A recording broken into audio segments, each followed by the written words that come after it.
Welcome. Well, to all of our folks out there who are watching this video, welcome to our very first installment of At the Table with Chris and Karl, where we are going to be diving into some of the largest questions that our perennial growers face today.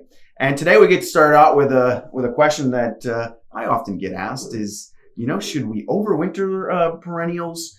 Or can we grow them first year? And Chris, I know you've had a lot of experience overwintering perennials in your career. Can you tell us maybe a little bit what the pros and cons might be of each?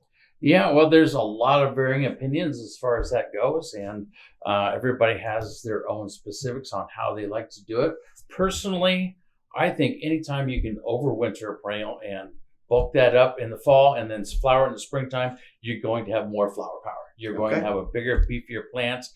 However, there are growers that have difficulties with the overwintering process and naturally have some losses occurring with those too. And so that has to be taken into account, whether you're going to do a first year flowering program or that overwintering. Now, if we do a first year flowering, we can have a very easily scheduled perennial. We can still have a very nice container, but then it wouldn't have quite as much bulk and flower power. Personally, overwintered, you're going to have a better, beefier plant. First year flowering, you're not going to have any losses. You're going to have a very easily scheduled program. Okay. Now, I know there are certain crops where we have to overwinter them. Things like phlox, subulata, for example, and those we're not talking about today. We're really focusing on things like Salvia nemorosa.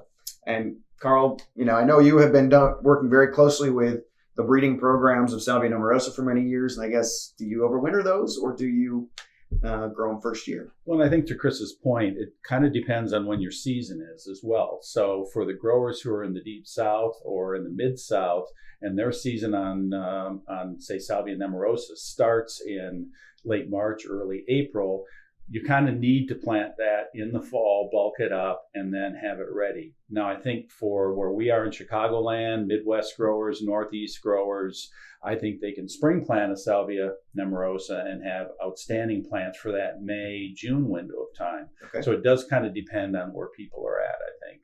Okay. Now, Chris, let's say a grower wants to overwinter their perennials. Do you have any tips and tricks, maybe how they might be able to avoid some of those overwintering pitfalls? Overwintering pitfalls. Yeah, the most common thing I see is not getting your perennials started early enough. Okay. Make sure you've got plenty of time in the summer and fall to get those bulked up, to get a really strong root system, good full crowns, plenty of top growth. And so they're going to be stronger and they're able to survive the winters better. That's probably the number one thing. And when I talk about getting them going early, and say we're planting our finished containers, our gallons, let's say, we want to get those going in July for the most part, end of July into August.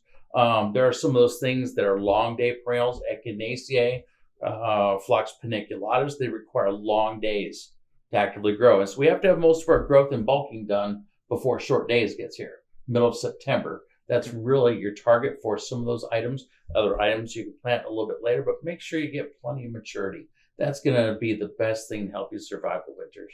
Okay, excellent. And I think another point I want to just add to what Chris said, for the growers who are going after that overwintered product, I'm a firm believer in controlling that young plant as long as you can. And I know a lot of people are not doing their own prop. They're buying in a 128, they're buying in a 72.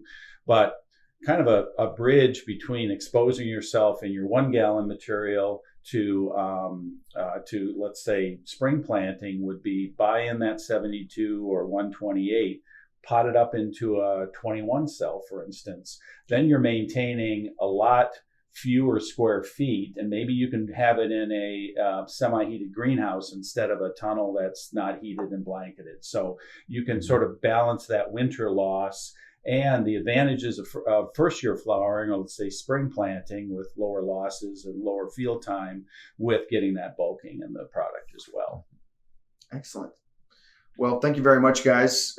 Really great information for our growers out there who are looking to either overwinter or first year plant their perennials.